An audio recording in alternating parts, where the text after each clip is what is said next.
There's like the different types. There's the helicopter parents, which are just all over the kids. The kid trips, they pick them up right away rather than like letting them kind of figure it out. Then there's the dictator or like authoritarian, which is just like yell, scream, spank like all the time, very like intense. And then there's the firm and loving parent, right? Which is they call the consultant, which is like, hey, like this is how we act. That's you're wrong, so there's going to be a consequence. Let's talk about what you did wrong, so we can learn from this, right? And being very like present with that like teaching moment.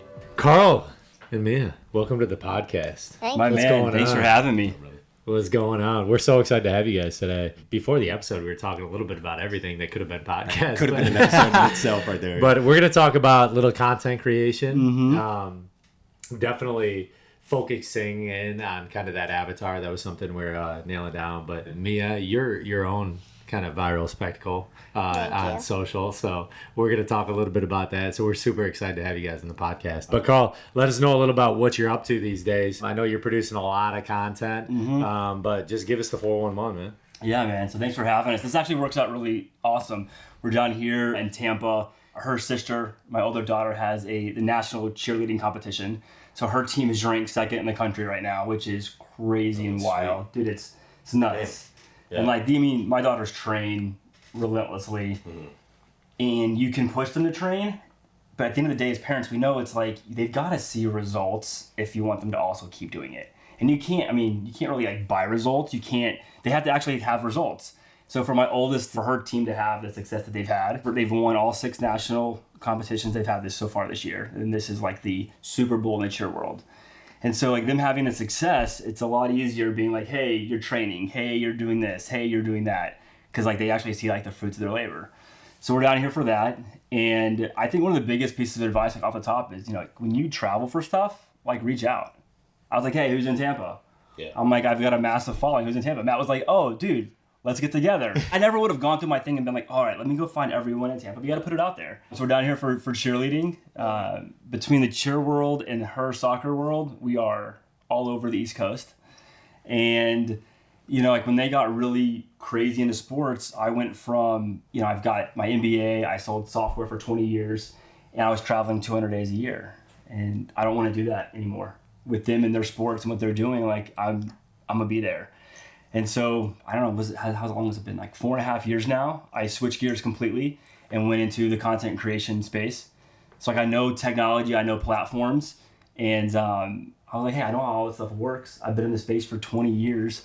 Like, let's learn the video side of things. And so we've been making content together for 4.5 years now, and that's what we do. I shoot content for my clients. I post our life on social media. You can follow us. We're really easy to find because I'm the only Carl Eppolito that actually exists in the world. So I'm the easiest guy to find. Awesome. It's like one of one. It's for better, for worse. Like, you need to find something out about me, you can put it in Google and probably find it. I've actually done that. I went on Facebook and put it all like Matt Tack and Matthias Tack, Matt Tack. There was like 262 of them. No, man. That's impressive. Carl Eppolito, only one. Just me. And that's what we do. We share a lot of our life. A lot of it's, insanely transparent. Our training, our faith is really big. We share a lot of that. And I share it with my daughters, which is probably the one thing I want to do the most in life. Yeah, that's amazing, man. I'm a girl dad too, so I understand respect to these girls out here. Yeah. Mia, tell us about yourself. What are you working on nowadays? So I'm normally like always busy with soccer, and so today I would normally have had soccer practice and tomorrow, but me and my sister, we always come out to support each other wherever it is. But if our things are at the same exact time, and say mine is really, really, really big, like this is really big for her, and if she didn't have something that's as big, and like I only have soccer practice, but she has like this huge cheer competition, I would miss mine for her. But for soccer, for me, she would come to my thing. Me and my sister have really close love with each other, and even though sometimes we can disagree on some things, but when we get older, me and my sister are having a ice cream store, and so me and my sister are really working on everything, and I like shooting content with my dad. I want to be a videographer and a photographer, So I normally do and edit things with my dad. I also make cool photos. I'll take a photo of like just something that's boring, and then I'll like edit it, and I can like put it as a different filter. I can do all that stuff because I look at what my dad does. But we always put faith first. We always follow God and do everything that God has planned for us. And so we always make sure we have our school done, we have our reading done, and then we can do our soccer, or I can do my soccer, she does her cheer. We then can do what we would like to do, but first we have to do what we have to do what we want to do. My dad told me that since day one that I've been doing soccer. We always put our heads towards our goals, and we always work for our goals. That's one thing that we do in our family, and we have 3 really main rules: love, kindness, and respect. It's respectness to everybody, and it's loving and kindness that God would want us to do, and we glorify Him and do everything that He does. We pray a lot. We do a lot of things in His name, and we make sure that if we have a bad moment, we don't make that ruin our day or that night or the next day. We just always look forward. I love that. That is fire. Yeah, Carl, Drop you the can mic probably, right if there. you want to go, you can. We'll just have to do her. None of that was rehearsed. I'm like, that's just... Yeah, that's awesome, man. Oh, man, Definitely, good she answer. gets it, man. Holy cow, man. That's it. I mean, that's all about that level of discipline, right? Just building that discipline in early. And you know what is really cool, and it's something that I feel like sometimes as parents, and obviously you're doing an incredible job, but like how we forge that bond as a family unit, and instead of like, hey, you go here and you go here. One really cool thing you said is, I can take a break from what I'm really good at to go support my sister. Mm-hmm. And that's super imperative in terms of like that level of empowering your sister. Because although your sister is older than you, right? Yes. So she's your older sister. One cool thing is that you're a leader. You're a leader. And you lead your sister just like your sister leads you. That comes in parallel. So that's awesome that you're like, you know what, I'm going to lead. I'm going to show my friends that I can support my sister. I love that. And that you take your faith so seriously. So that do we want to end the podcast, or do we want to keep going here? Yeah. The piece about their bond that's so special, it's really hard for me to explain because I don't wish it on anybody. And what I mean by that is it was actually a month before their 2nd and 4th birthdays when their mom and I split. And so they've been going between 2 houses for 7 years now. And especially those very, very early years, like all they had was each other. It was them going between 2 houses, at 2 and 4, trying to figure out like this is just dad and this is just mom and what's happening. So they just had each other. And that bond, it's so weird to talk about because I'm obviously so proud of it. I wish that, I think every sister needs a sister, but I also don't wish it on anyone the way that they formed it, if that makes sense. I mean, I get it, yeah. And it's turned into this incredible thing where she does. I mean, if they both have a game and they both have a competition that's separate, but like they are front and center. Like Soph, our older sister, does not miss a soccer game or a basketball game. And if they're early in the morning, it isn't like, hey, like you get to sleep in. Like, no, like you will be there. And I mean, and conversely, like she will be the loudest person in that arena tonight. For sure. They also, the other side is if things don't go as planned, and you have a loss or you have a setback, she's the first one given a hug. Like there will be times where like Soph might be like, I just want Mia. I'm like, that's what's up. Because like, God willing, I'm here till I'm 120, but like they're going to outlive me and they're going to have each other.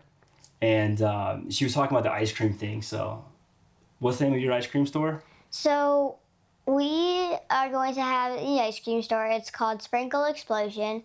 And we are going to have it in Temecula, California. That's where I grew up. I was like, that's very fascinating. specific. Yeah, I was love like, that. why? Yeah. No, Nice. Cool. so they come to me and they go, Dad, after college, would it be cool if we moved to California? And I'm like, yeah, what's up? Like, yeah, I'm in. Let's go.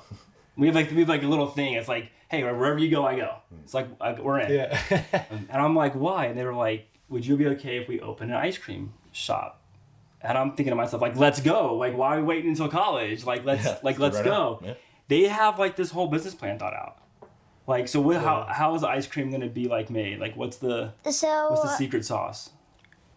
I actually learned it in school that all of the ice cream, it actually starts from a dairy farm.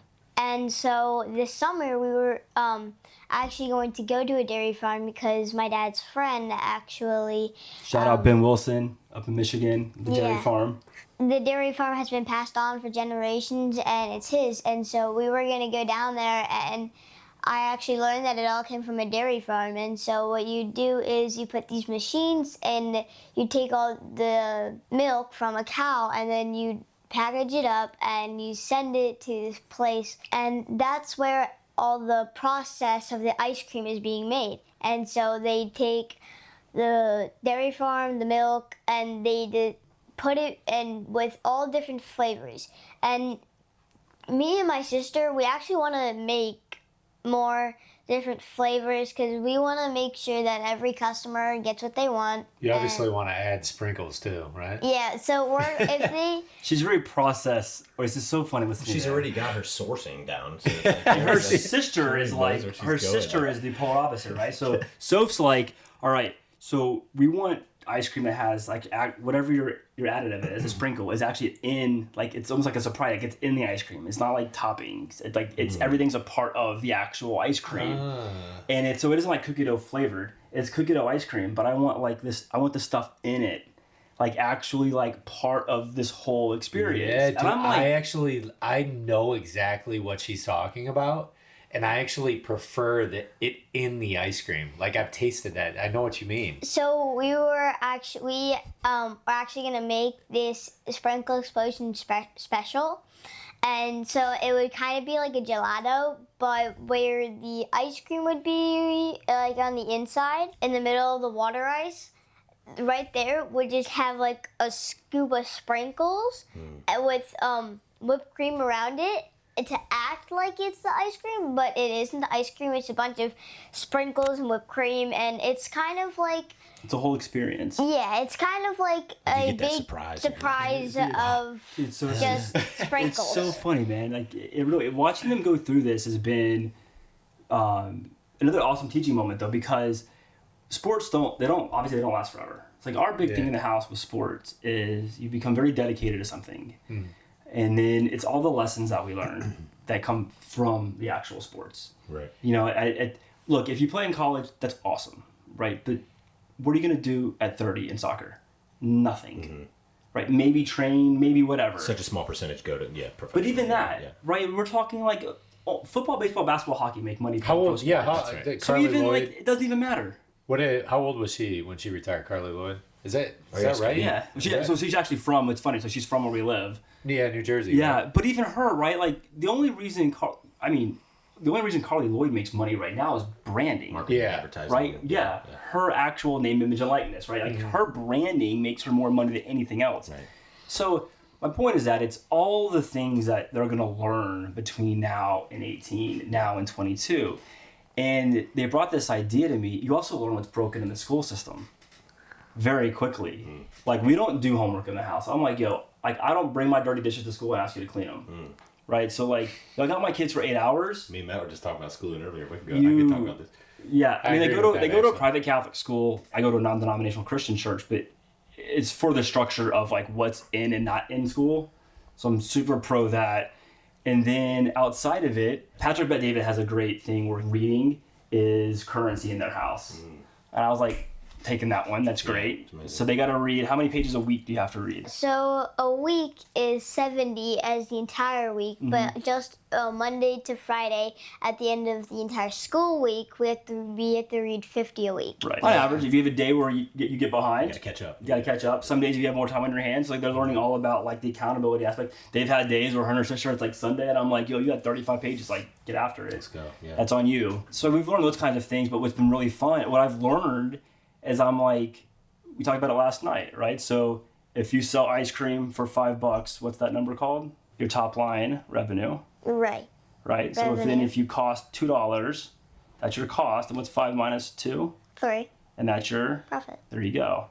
So we did all of we're doing like the whole profit analysis. We're doing cost, analysis. And I'm like, they don't learn. When are you going to learn this? That's my whole take on the school system is like you're learning all these. I hate to even. Maybe we'll just go here. But you're learning all these things that somehow they kind of don't matter. Like a lot of the mathematics that you learn nowadays, dude, I got a calculator in my pocket. I can do most of that stuff. I can Google it, right? My take is like kids should be learning nutrition. Kids should be learning how to live a healthy life, finances and economics, which like I got none of until like high school, right? And then you're supposed to go out and like try to, and then even through like college and graduate school, man, there's like not much of that, right? You're so specialized. I'll specialize in chiropractic medicine and exercise science. And it's like, now how do I monetize this, right? So then like a lot of it was like learning it on my own, learning. Sure. So I agree with you. I think my boy, Scott Donald, shout out Scott Donald.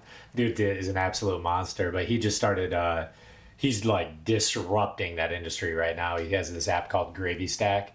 And so we're using that. And then he has the conversation setter. It's called Dinner Table. For kids, he starts them really at 6 years old, but you teach them earlier. So you start like kind of like having those foundational educational trainings. And then at 6 is when he gamifies the system. And so they understanding what top line revenue is. So what we do in our house is like if they want something, which is considered a liability to watch something, well, did you read 3 books? You can earn money for reading your books, but then as soon as you choose to like take your iPad, which you can take your iPad, I want you to like have that decision making power, because like decision making is a good thing too, for sure, to like educate them on. But that is going to cost you $2. Like, you know what I mean? Yeah. And so then they're like, ooh, all right, maybe I'll read a few more books. Or like we do like educational, like if they're on YouTube and they can do something in math or whatever, they have a lot of things online through school too. We have them a little bit, and I 100% agree with you kind of like on the homework piece, because when our kids come home, they're in a language immersion program. So they're learning Spanish. And so when they come home, we're speaking English, which I try to, like, I'm learning Spanish too, but like their mind is like fried. For like, sure. Absolutely fried from like 8 hours. Like, they need to move. Yeah. So I get that, like that decompression, but like finances is such a big thing and important to talk about money. Like we want to stray away from money. It's like, we were even talking about this, like, no, we're going to be forward with this. We're going to talk about financial literacy and how that works and how an 8-year-old, like you asked before this, talk to her like she's a person. Like don't talk to her she's like an 8-year-old, right? We don't need to talk down. She'll learn. She knows what top line revenue, what COGS are, and what your net gross profit is. Of many guests we've had on our show, you know what I mean? Like yeah. I agree, man, 100%. There's a lot of psychology behind that between the parent-child relationship. I want them to respect authority, but I also don't want them to ever fear a man or anybody. I don't want them to fear authority. I want them to respect authority. We talk a lot of times eye to eye. I don't want them to look at people talking down on them and them making decisions based on being talked down to or talked, everything's eye to eye. All the rules in our house are exactly the same, right? So they're not allowed to yell, but I'm also not allowed to yell. And the big lesson there is like, you're not responsible for other people's actions. It's not like, well, you made me yell. Well, that doesn't make my yelling okay. Yeah. And I'm not perfect. Right. So when you're quick on that one. Like, but if I yell, even if they do something wrong and I yell, what do I have to do? You apologize. No matter what, right? Because I yelled and I'm responsible for those actions. Yeah. I also have to do what else? If we step out of line, 50 push-ups. Well, no. Worse than that. So in our backyard, we have this hill, and we have to do 25 of those. And 25. And it's really not that fun. It's not, Sounds not that it's fun. not fun. Yeah, that's why that makes you don't want to do it. So we have an elementary school like right behind our house, and there's a red bench like up against the wall of the school. And there is a decent, it's a gradual hill, and the last 10 yards is not fun. Yeah. And they got to run from like the tree to that red bench. I tell you what, when they're older, they will never sit on a red bench. It'll be definitely, I'm definitely unfortunately instilling some trauma with red benches, 100%. But it is a down and back. You cannot stop to get a drink of water until you do how many? 5. 5. Like, it is not a fun experience. And what I learned was that, one, I think like language is on me. I can think of 1,000 better words than what the is your problem, right? Like I have 1,000 options better than that one. But I'm human. If I slip that curse word, that's at least 10 to 15 for me on those sprints. But one of the big lessons in our house is if your emotions win, We lose. right? If your emotions win, you lose.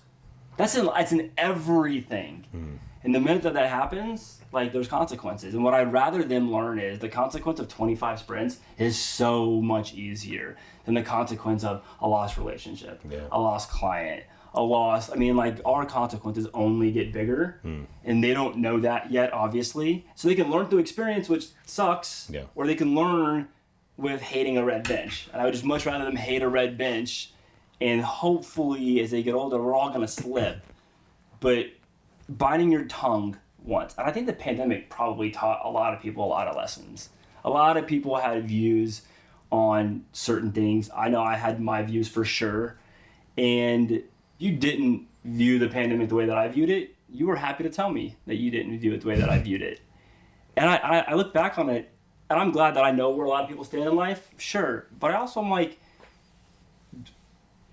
don't you wish that like we could probably hang out now? Like, don't you wish that like that bridge is broken? Yeah, it was such a weird thing that like friends were all of a sudden like, oh, you think that? Like, we're not friends anymore. So sure. It was such a weird, and that was the goal of the whole thing was divide, right? Like the media really pushed that, man, like trying to like split people up for sure. It broke up family. I mean, like families. Yeah. It got in the middle of, and so I'm like, yo, like if your emotions win, you lose on the athletic field for sure. And so no, that daggum hill, is super real. And the other big rule we have is what are the 2 rules in soccer, a game? Run fast and play hard. That's it. I don't care how many goals you score. You can score 3 goals. I'm like if you're chasing results, that's going to happen. If you exhaust yourself, and she's come home from games, I'm like, did you exhaust yourself? And she'll be like, I could have played a little harder. I'm like, well, I didn't just waste my Saturday, and Sophie didn't just waste her Saturday. So go in the backyard. Like, one way or another, you will be exhausted. You have a choice. You can exhaust it on that field, or you can exhaust it in the backyard. Like, I don't care. Yeah, get it out. Yeah. One, it's super up to you. And there's definitely been days where, like, after your game, if I said keep your cleats on, Yes. you've kept them on. And then there's been days where you haven't scored at all. I've asked you, did you run fast and play hard? And what have you said? Yes. And she has. And how does it feel when you exhaust yourself and lose? Like, you feel like, man, I gave it my all, right? But when you don't exhaust yourself and lose, and you're like, dang, I could have tried a little harder, that feeling hurts a little bit more, right? Yes. I've been there, man. And you're like, gosh, like if I would have just hustled on that last play, maybe that wouldn't have happened, you know? And then you kind of eat yourself up. But if you're like, dude, I did everything I could. I put it all out there, and we lost. It's okay. Like, we lost, right? Losing happens. I love that, though, man. That's awesome. Yeah. Definitely instilling some warrior mentality in these girls. Well, have you seen those books, The Way of the Warrior Kid by Jocko? I have, yeah. I haven't read them, but yeah. I'm actually reading them. I'm on the second book. And so the first book was about hard work. And because this boy, Mark, he's like the main character. And so what happened was on last day of school, there's always these activities. And one activity is pull-ups. He can't do any, though. It was his turn doing pull-ups, and there's this big bully, Kenny Williamson. And so what happened was they all count and watch everybody, and Kenny knew fair and square he couldn't do any because he's like the big bully. And so he's the one who made him try, at least, to do the pull-ups and made him do the pull-ups. When he counted, Mark was trying very, very, very hard to at least get one, but he couldn't. And Kenny just kept on shouting like 0, a big fat 0. And then through the entire summer, his Uncle Jake came, and he's a Navy SEAL. And so he trained him and pushed him every single day, every morning workout. His goal was to get 10. Halfway through the summer, he got one. And then it was a long way. And his Uncle Jake, and he also didn't know how to swim. And every year they would have a field trip to this lake. He can't swim, and everybody would get to go in the lake. And it was so hot out, and so he'd rather be in the lake than just on the sand, on beach chair. And so they went out to the lake every day and trained for at least 2 hours. By the end of the summer, he was going to jump off a very high bridge. He'd jump off the bridge, and then he accomplished what he needed to do. And he said that felt amazing, that I accomplished this. And so what they talked about in the first book was discipline. And so it's all about hard work, and every day, if you're, it's a different, everything. Right, and if there's a difference between getting and earning. If you just get what you always want, you'll never actually know what it is to work hard. And so Mark was kind of like he was just getting everything, and then his Uncle Jake came, and he was learned, and so he got pushed so hard every day. And now I'm reading the second book, and he can do What's the second book about, though? So it's called Mark's Mission, and there's a new bully, because in the last book he fixed Kenny Williams' problems with being a bully, because he actually stood up to him on the first day of 6th grade. I started it last week. I'm on page 90. Well, you should be, because you got to get 70 Yeah. pages in. No, go ahead. And so, She's doing the math in my head real fast. I saw that. And the second book's about emotions, right? right, it's keeping your emotions in check. So the book is, good job, good summary. Thank you. I've heard about the books before, and then she read Tim Tebow has an autobiography for kids, Cool. which is amazing. Highly recommend. Okay. I try to get her to read, Mia Hamm has a book, like the great soccer player. Yeah. And her name's Mia, and they're both number 9. Thought she'd be all about this book. She just didn't get into it. Like, I don't, okay. I'm like, dude, and then if she like misses her day, I'm like, start over. I'm like, if you can't do what you just did and like tell me the story, I can tell you didn't read it. So it's just not clicking. She gets the Tim Tebow book, flies through it. She's like, oh, did you know his parents were missionaries, and like he was born on a mission? And she's telling me, I'm like, clearly you read the book. Yeah. Like, you know, and she's like, John, our address is 316, and she's like, Dad, your middle name is John, and John 316, and he wears 316, and so I find these Way the Warrior Kid books. She flies through the first one, obviously knows exactly what happened. She's halfway through the second one, and she's like quoting different things. It's like, oh, if your emotions win, you lose. Talks about emotion, controlling the emotions, earning everything in discipline. I'm like, dude, somebody reinforced. Thankfully, it's not just Dad beating this into them. Yeah. But yeah, finding books that like your kids can grab a hold of. Wild difference, huge change. Yeah. And so his mom, her brother was his Uncle Jake. And so when Mark's mom found out that they were doing all this stuff, she stopped giving him everything that he just wanted. And she threw out all the junk stuff in her pantry and in her fridge, whatever. And she's like, I just went to the grocery store and I have no junk. From now on, Mark, you're going to be just eating healthy for the entire summer. At first, Mark, he was not happy, but he learned what it took with discipline and everything about hard work, and he got inspired by his Uncle Jake. And so what happened was he has been feeling amazing, Mark, because he has been accomplishing things because he knows how he worked hard. And now in the second book, it's about keeping your emotions in check. And so Nathan, he's making him want to just like lose his emotions, making him turn all red. And he did that twice. And so the first time he did that, it was on the last day of school, and he got sent home from the principal's office because he threw a pumpkin. It didn't have all like the seeds in it, so because people were like painting them, and so it wasn't one of those like really hard ones. It was a small one too, and so he threw one at Nathan's head, and it hit the teacher.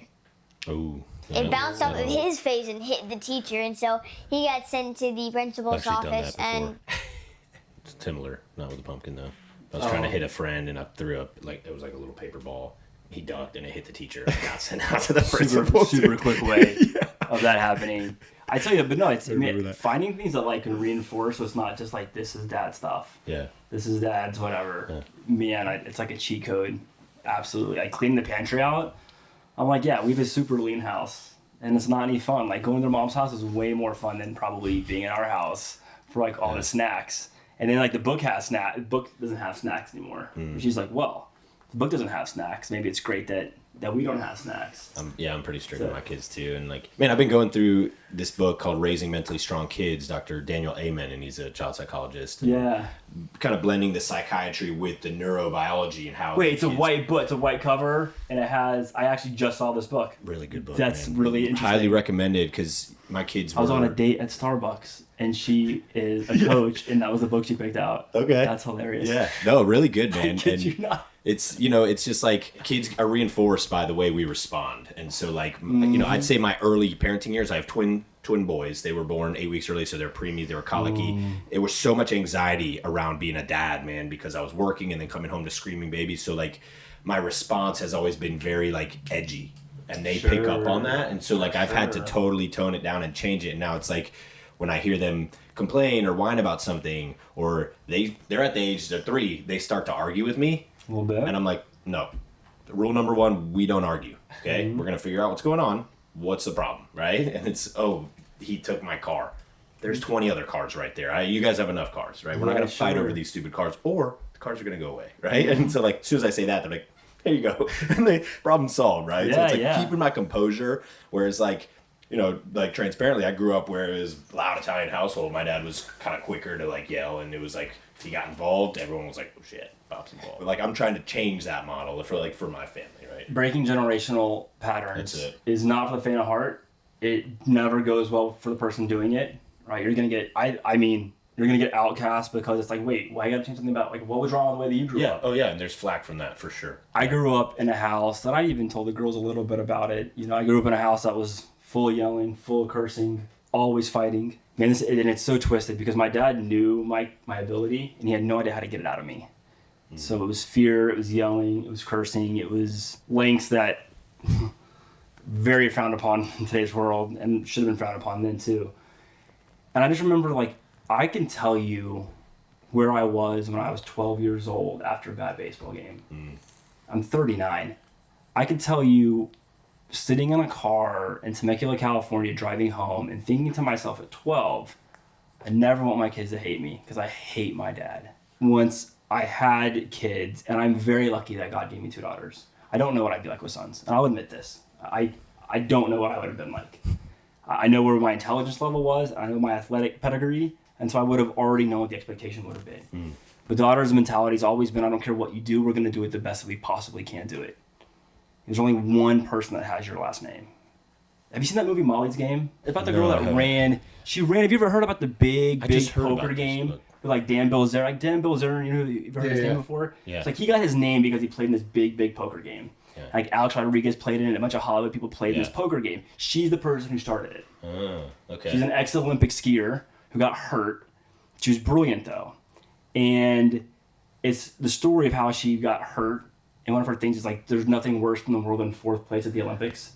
And like, she was chasing her Olympic dream. She gets hurt, and she gets into this world of high-end poker, and then she ends up being the one who runs the game. It's the craziest story. That's cool. Super true. Yeah. And so it's wild in that regard. 2 of her best quotes is, she says, her attorney asked her if he's being tough enough on his daughter, And she says, do you know how many women in the Olympics have tough dads? And he goes, how many? And she says, all of them. He goes, she goes, be harder. And I've always taken that to a certain degree. You have to go as hard as you can go. Yeah. Oh, because she says, so get back to her. She's not taking a plea deal because she knows what she did wrong and what she didn't do wrong. And she wasn't going to take a plea deal because her whole thing was like, there's only one person that has my name, and that means a lot to me. And I didn't do what they say I did. So I'm not taking the plea deal. And he's like, you're going to jail. And without giving away the whole ending, she's like, the whole reason she didn't, she goes, that's my last name. And I was like, if my daughters are in their mid-20s and they take anything away from life, like their name just meaning so much to them. You know, like, look, Jesus died on the cross for what he stood for. Like, if anyone could have fixed his situation, it was him. Yeah. And she was willing to go to court because that was her name. And I was just like, man, my daughters are like, this is my name and that matters. And this is what's right. And I will stand for that. I've never forgotten it. So I've always been like, look, you will go hard no matter what we're going to go into. But we're going to do it differently. Like, we're not yelling and cussing. Yeah. I'm not going to scare you into success. Well, that's the concept of like being firm and loving. And in this book, it talks about, right, there's like the different types. There's the helicopter parents, which are just all over the kids. The kid trips, they pick them up right away rather than like letting them kind of figure it out. Mm-hmm. Then there's the dictator or like authoritarian, which is just like yell, scream, spank like all the time, very like intense. Mm-hmm. And then there's the firm and loving parent, right, which is they call the consultant, which is like, hey, like this is how we act. That's you're wrong, so there's going to be a consequence. But let's talk about what you did wrong, so we can learn from this, right? And being very like present with that like teaching moment, which that's where I'm trying to shift to. Because I feel like my default is to be more of like authoritarian. I was raised with a lot of like just yelling discipline like that, and so like naturally that's my default is to like fly off the handle. But I think you can be an authoritarian. Like at 3, they have to have guidelines in life. For sure. Like how you choose to be an authoritarian, I think really, really matters. I mean, like at 3, we had an insanely strict house, and I will definitely tell you, the way they act now is 1,000% attributed to what I did and didn't let happen between 2 and 4. For sure. And 4 and 6. Like you get past 6, it gets real hard changing behavior. You get past 8, it gets really hard changing behavior. Past 8, you need it. I mean, it would take a lot to change behavior. Yeah. You know, if they would get upset about things, it would simply be like, I can't talk. You got to tell me what's up. Yeah. Because the way that you're sharing with me what's up, I'm not understanding. Right. So this matters to you. And we would talk. We talked relentlessly about that. And I see kids all the time. Man, there's 1,000 cheerleaders, right? All these girls throwing fits. I'm like, I look at them. I'm like, yo, just so we're on the same page. Like that doesn't fly, right? Yeah. We don't do that. Yeah. I dated a girl once, and her daughters came around, and she had a daughter that shared her emotions however she wanted to. And I remember Mia looked at me, I won't say her name, and she goes, you know, if they ever like moved in with us, she's like, we'd have to talk about like her behavior, wouldn't we?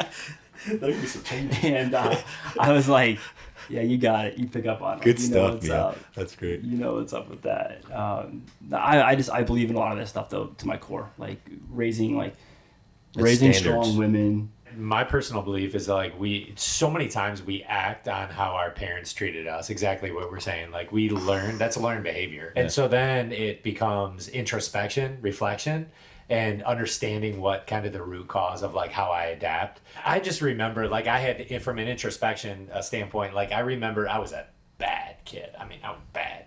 Me too. And what my mom would do to my dad though is he'd coach basketball for many years. I'd be at home, I'd be bad. As soon as your dad gets home, you got to go back to the room because he's going to spank you.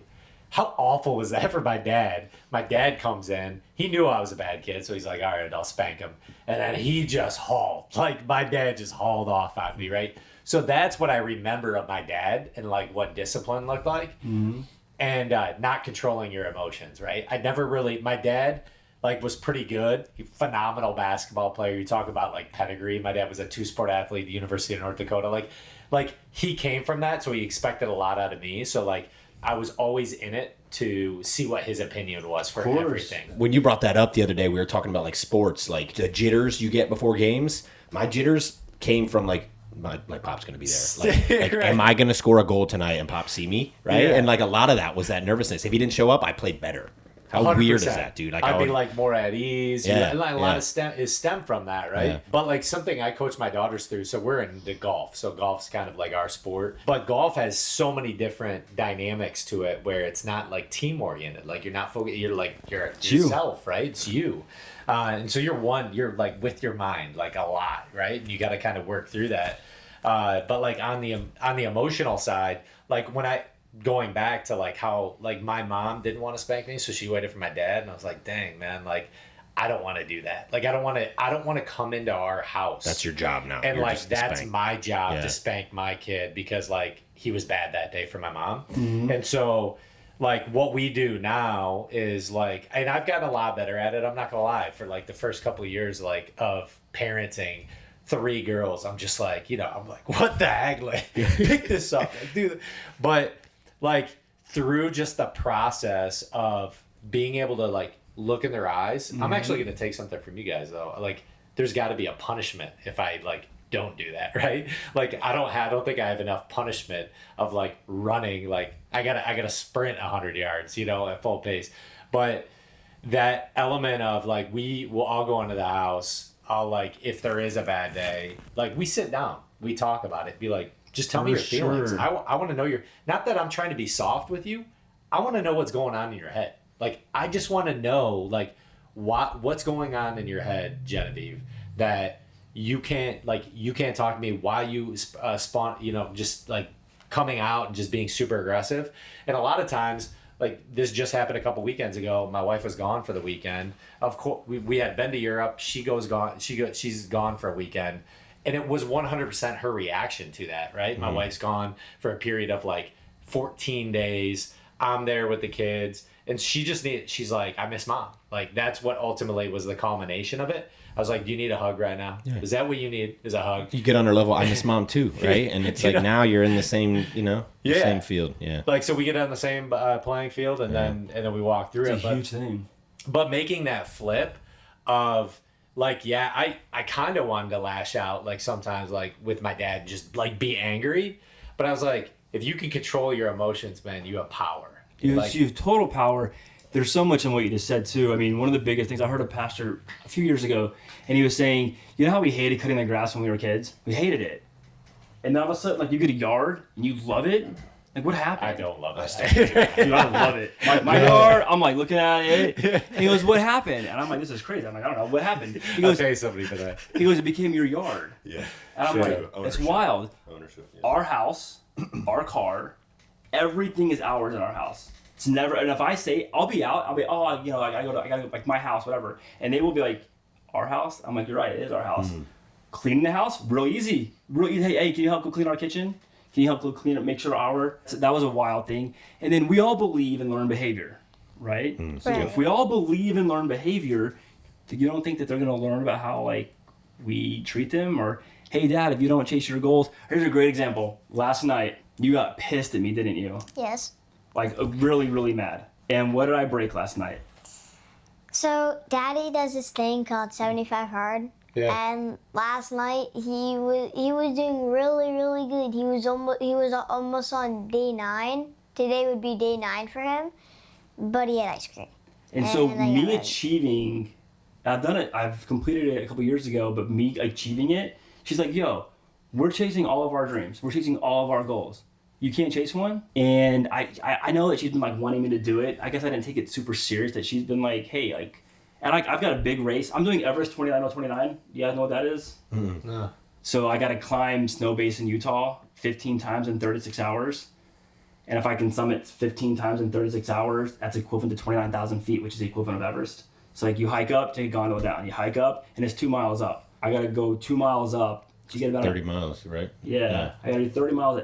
But it also, you said you hike, so it starts at 6,500 feet elevation. Yeah, you're so I'm right. already at You're a mile up. elevation. Oh, wow. Yeah. It's not like they do like 6 different mountains. I got a hack for you too. Are you training with a mask for that? No, I need to. It's a whole separate thing. Oh, yeah. We can go into that. I was going to go out there to train, and they were like, don't, like, you can't get acclimated. Even if you go out there for a week, you won't get acclimated. Like, so there's no point in flying out for a week and training it out to do, because you'll come home and it's not going to have any impact. I'm like, oh, that's interesting. Exactly. Yeah, you have to live there. Yeah. But the point is that, like, I'm training for things, but she was like, it wasn't what she could see. And so, like, last night, she, like, flips on me, like, the switch flips. And we're leaving, and, like, even though her mom and I aren't together, like, we're still, like, tight. And they have a hotel, they've got a hotel room, I got a hotel room, whatever. They gave us 2 kings. And so I didn't want all 3 girls in one room, because my oldest, she's trying to compete with national championships, so she needs to, like, sleep. I'm like, yo, Mia, you'll stay in my room. We've stayed in tons of hotels. And she goes, well, I don't want to sleep in the same bed as Dad. Like, boys and girls should be in the same bed. And I'm like, love where your mind's at, 100% true. What's really going on? Like, why you don't want to go back to the hotel with me? And in my head, I'm like, great. If I was another parent and I heard this, I would be like, why is my daughter acting suspicious? What's happened? Like, what's going on? Like, what don't I know? And I'm like, this isn't a funny joke, Mia. Like, what? I'm like, people are going to hear you say this, and like, they're going to interpret different things. And I'm like, you know, you don't want to be in the same room as your dad. You're a girl. It's my mind spiraling. Like, what's going on? Like, this is the wrong lie. Yeah. Like, and she doesn't understand, like, the depth of how bad, like, this lie looks. And I'm like, so I'm getting pissed. And so she goes up to the hotel room to get her, like, her PJs to come over to my hotel. And it finally clicks on me that, like, she's pissed that I had ice cream. Like, her whole demeanor changed. So her and mom come back downstairs, and I look at her, and I sit her down, and I'm like, how mad are you that I broke 75 hard? And she's like, it's like 80% of the reason why I'm mad right now. And I was like, thank God you said that in front of your mom. Like, I was like, okay. And it was good for her mom to also witness, because her mom doesn't always witness, like, how I parent. And so we talked all about it last night, didn't we? And we talked about why it hurt, and why, like, it really hurt her that I did that. Like, my little scoop of ice cream, like, really hurt her. We talked all about it. I was like, all right, next time we gotta find a different, like, avenue for you to be like, I don't want to go to a hotel with Dad. That looks so bad. Yeah. But it was stemmed from, like, she was so pissed. She wanted nothing to do with me. She wanted nothing to do with me last night. Like, I let her down, because, like, yo, we have goals. You have a goal. We have a process. You have a process. And, like, Ed Milet says it, like, your kids are gonna figure you out. Yeah. Like, sooner or later, man. I was like, harsh lesson last night, dude. That is, man. She's holding you accountable, right? So it goes both ways, right? I mean, and that's something kind we of talked about. You taught her that today. like, well, for sure. And I'm also like, I'm not gonna reach my goals. Like, I've got massive goals for the next 6 months, and it's gonna take an insane discipline. Now, I know that, like, that scoop of ice cream did not get in between me and achieving Everest or not. However, like, how many parts of my day, week, and month is that little bitty, just like that little dent in the armor? Like, add up. Yeah, it does. Sure. Yeah.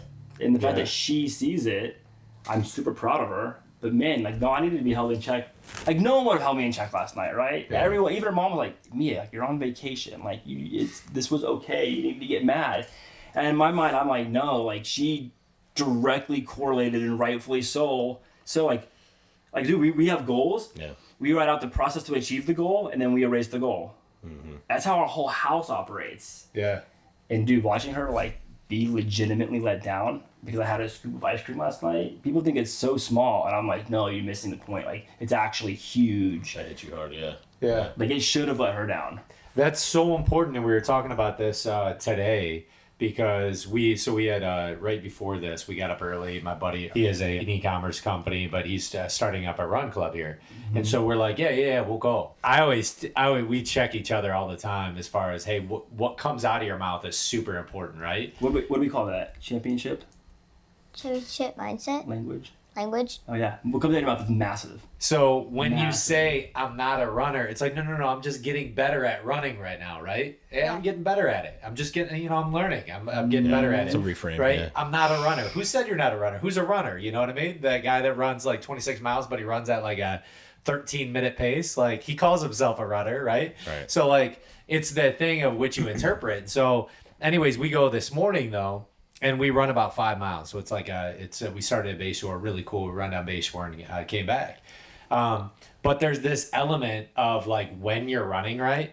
you're like, man, I really could like step off the gas here a little bit. Like maybe even walk, you know? Yeah. But you got a community of guys around you. Dude, and then so you're like, big. you know, it's pushing that pace a little bit. I don't have that where I live, and I am dying on the vine. It's huge. I told him, I was like, man, like probably like 3 miles in, like there was a point where my legs were, you know, starting to get that like little fatigue. Yeah. And like your mind starts playing tricks on you a little bit, right? And like I haven't been running much lately, so I was like, man, if I was by myself, I probably would have stopped to walk for a sec to like regain. Yeah. But y'all were all running still, so I was like, I gotta keep freaking running, dude. Like, gotta it's keep going. and I did it. It was fine. Like, But this is the power in that, and the reason why, like, you embody and you articulate your goals to your kids and you tell it to your kids is because they hold you accountable in the same manner of like that group that's running, right? Right. No, I gotta keep pace, you're right? a team. Yeah. And so like if you're not dreaming in front of your kids and you have goals and they're not seeing that and holding you accountable along the way, you're gonna be like, yeah, I can take my foot off the gas. But as Craig Rochelle says, you got to do things consistently. What other people do occasionally to be great, right? And so it's like dreaming in front of that. And I wrote an ebook on that this yesterday, just like kind of dialing in what it means to dream in front of a kid, right? And then having that be the level of accountability of like, actually, yeah, check myself. Like, actually, I can be better than that. That's awesome. 100%. And when you say can't, what do you got to say? Can't, never could. Can't, never could. You can say anything else in our house. You say the word can't, you will have 25 sprints. And like, if instead of saying can't, what are some examples? You could say, I'm struggling, I need help, I'm unable to do this. You could just ask, like... 1,000 options, except for can't. Yeah. Because can't has a period. And you can't change can't. And we built that in. Can't, never could. And that was when they were 2 and 4. I mean, like, immediate. I said that with my kids too, yeah. I mean, you could slip into the F word and get in less trouble in our house than the word can't. It is not allowed. It has no place. Championship language with your children, if you guys hear nothing else, hear this. It matters to the highest level. Like my oldest chasing this cheer dream. Like her dream is cheering at the University of Tennessee, who just won the national championship in cheer. I'm like, yo, you can cheer almost anywhere you want. And there's like 10 schools that are really, really good. And I love that's her thing, right? And she came home from the gym one day and she's like, you know, I'm really struggling on this certain skill. And she's like, but I'm gonna get this skill. And I'm like, what have you learned in that? And she's like, Dad, it's just championship language. And I was like, Let's go. You're just like, you can't prompt stuff, like you want to hear it coming out of that. She was stretching one morning. She goes, I'm like, hey, so I'm really proud of you for stretching. She goes, don't thank me. She goes, I didn't stretch for you today. I stretched for me.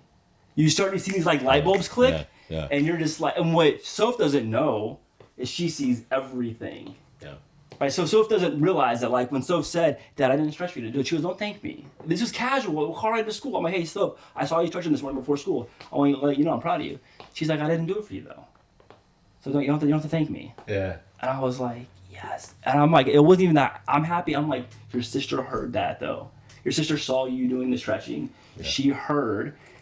You know, and there's that, Jesse says that, you know, there's a whole 100 hours a year. If you spend 100 hours a year doing something, you'll be better than 95% of the people in the world that do that crap, right? So it's 18 minutes a day. So every day I'm like, you do 18 minutes? You do your 18 minutes a day, right? Right. That's it. And we talk about this. You got 18 minutes a day on your soccer school. You got 18 minutes a day on your cheer stuff. Now, do we train hard? Sure. But at a minimum, you got 18 minutes a day. And now I'm like, hey, you see Soph do her 18 minutes a day? Guess what? She has her soccer ball, and she's doing her skills in the basement. And that kind of stuff, man. That stuff is super real in building blocks. I freaking love that, man. You're crushing it, man, and you're very inspiring to me. You know, like my kids are a little bit younger than yours, and so like a lot of the stuff I'm gonna take from you and implement it. We're gonna have more conversations. Well, thanks, Carl, man. We're definitely gonna be bringing you back on, bro. I can't wait. Hands down, definitely yeah, gonna be bringing you back awesome. on. We had a phenomenal conversation. So, as always, live full field, live beyond limits, baby.